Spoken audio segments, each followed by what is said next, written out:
You know what? Speaking of going someplace that you are appreciated, we are seeing the Liberty go back to their second straight finals. And, Brianna Stewart goes to the Liberty after leaving the Storm, winning a couple of championships there. She goes to the Liberty. She wants to deliver this championship to really just the state of New York for the first time since 1973. If you count ABA titles, I don't. 1976, because that's the last time when the Nets won. But yeah.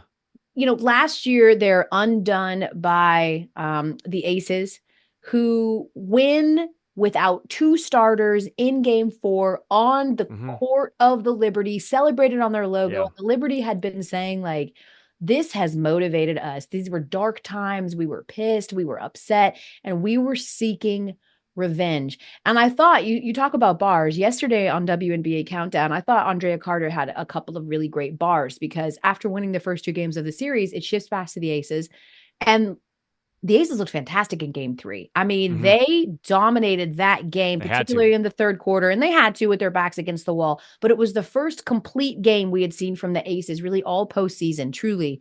And so it was like, okay, right? I mean, there's only been one other team in general that's even forced a game 5 after losing the first 2 of a best of 5 series in the W. And could they do that? And yesterday, Drea said that despite the fact that literally the Aces had to win or their season was over, she felt like the pressure was actually on the Liberty. And she said the reason why is because the Aces were looking to achieve something, right? They were looking to achieve being the first team in WNBA history to overcome an 0-2 hole, while the Liberty were looking to avoid something, right? Becoming that's a bar, right? Becoming the first team to let a 2-0 series lead slip away. And she felt like sending this thing back for a game 5 in New York would have the Aces with all of the momentum and really have the Liberty playing tight. So she felt like their best case to end this series was to end it on Sunday. And they did exactly that in what the box score would tell you was a blowout, but was a much tighter game until about halfway through the fourth quarter, where we really saw the Liberty take a big lead and then not let it go. And all credit, Gary, to Sabrina Ionescu, because in game 3, she was completely non-existent. She dominated the first 2 games of the series. She got completely neutralized. She didn't even get on the scoreboard until the fourth quarter. She had 4 points. And in game 4 yesterday, she had 12 points in the first quarter alone. It tied the most she's ever had in a single quarter in the postseason in her history.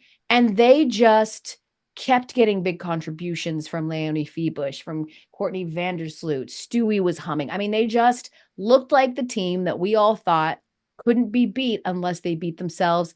And they took that win. They were like, we are not. And we heard Stewie afterwards say it. We did not want to go back to New York. We did not. We needed to end it here. And they did. Well, now they get to go back to New York because they're hosting game 1 of the WNBA Finals, because the Sun were able to force that deciding now game 5 back in Connecticut tomorrow. And Minnesota. Or excuse me, back in Minnesota tomorrow.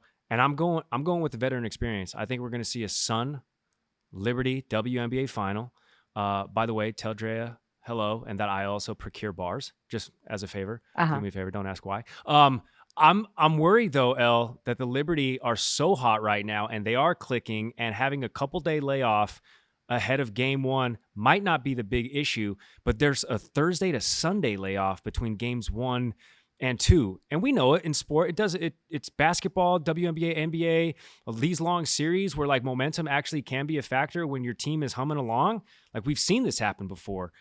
Long layoffs aren't that great. Yeah. And I know 3 days, okay, maybe not, but like these teams have been playing not quite back-to-backs, but just having a day buffer in between. So I think that'll be interesting. Who do you got in game 5? Yeah. Lynx or the Sun? Yeah, what's wild to me is that, to your point, either the Lynx or the Sun are going to play on Tuesday night, and then they're going to have to play. There's a longer gap between game 1 and 2 of the finals than there is of game 5 and game 1 of the finals, which is so weird to me, especially because you don't have to switch locations. I mean, both games 1 and 2 are going to be in New York Thursday and then Sunday in Brooklyn.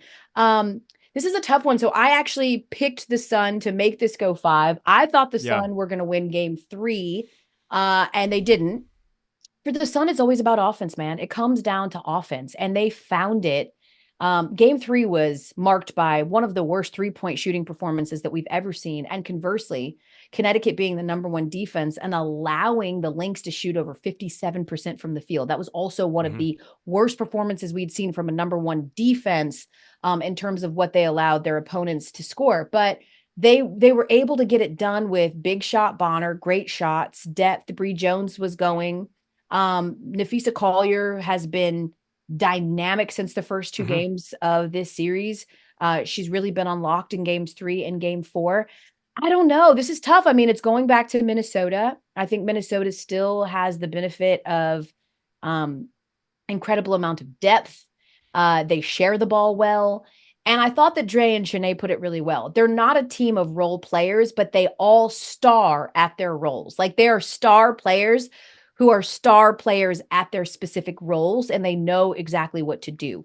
I have to wonder if for a Connecticut team that apart from game 1 and 4, really struggled to find their shot, if yesterday was an outlier or if it was a precursor of more things to come. If it's a precursor of more things to come, then I'm going to always go with the number one defense, although the Lynx are number 2. So it's not exactly like there's some huge slippage there. But I'm still going to go with the number one defense that has veteran experience, that has literally been in 2 finals with this team, with the core of this team over the last 5 years. If you've got some offense, if you're getting contributions off the bench, shout out to Ty Harris, their point guard who was injured in their first round series and hadn't started any games and gets her first start and contributed as well. If your bench is going, it's going to be hard to beat the Sun because of all of that experience, because they're so good at defense. If they can put some points up, which it didn't look good at first. I mean, they had like 12 or 14 first quarter points yesterday. I was like, uh-oh, here we go again. And they ultimately ended up with like 90. But it's going to be tough to beat a Sun team that's playing that kind of defense and also getting really big shots.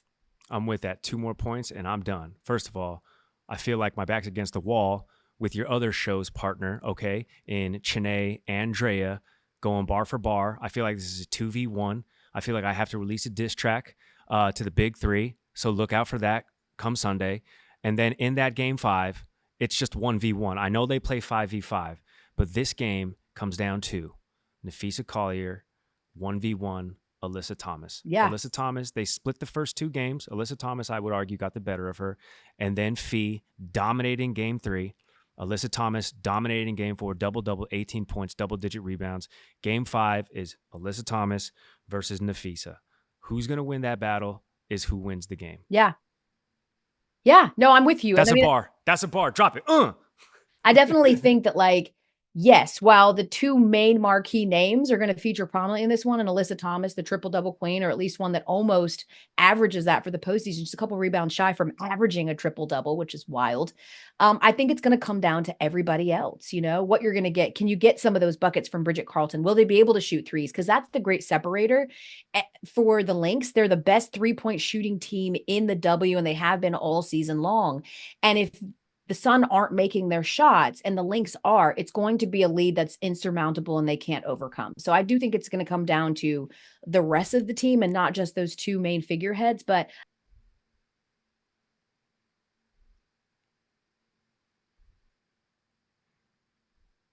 come on.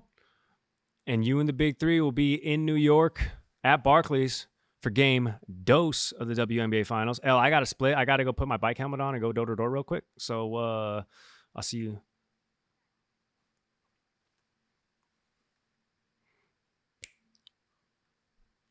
Can I interest you in some Cutco knives? These are the last set of knives you'll ever have to buy. Trust me, I know. Look, I've lost every finger.